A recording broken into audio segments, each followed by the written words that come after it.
If you were a king or a queen and had a castle, and you put it on a hill to protect yourself, and you put a wall and a moat and soldiers on the door, you do not want to let the enemy in. 8 residents have died of COVID-19 at Maimonides Geriatric Center in Montreal's Côte-Saint-Luc in recent weeks, and 39 have been infected with the virus. Caregivers have been fighting for action, even staging a protest, and it seems some relief is coming.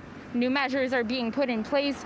Caregivers will now have to undergo mandatory COVID-19 testing every 2 weeks to prevent more spread of the virus. It's out of control, and they need to do better. In a letter sent to family on Thursday night, the Maimonides Geriatric Center said that as of Monday, December 14, all registered caregivers, those who are paid, as well as family members who wish to be granted entry to DBM, must be tested for COVID-19 once every 2 weeks.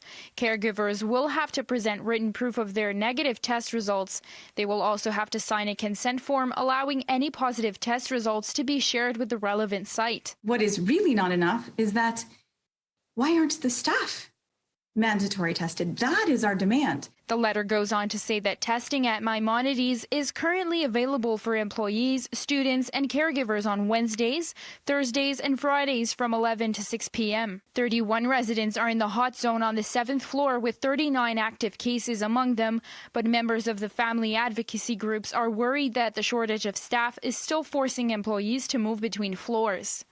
The only people wandering the halls and wandering from room to room and zone to zone and floor to floor are the staff.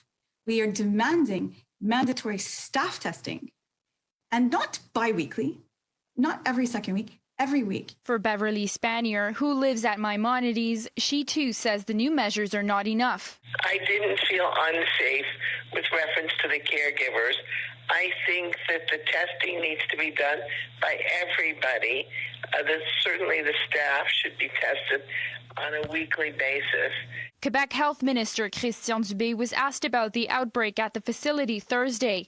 All he would say was that he heard how the outbreak was being handled by Maimonides was positive.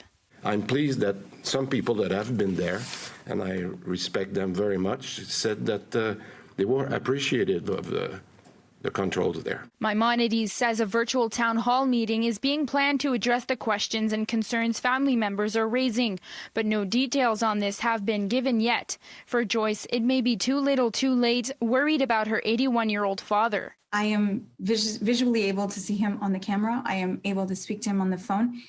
He is able to feed and care for himself. I'm allowed to go in, but I've chosen to not go in to further protect him and other people. In Montreal, Samsara Rainville, City News.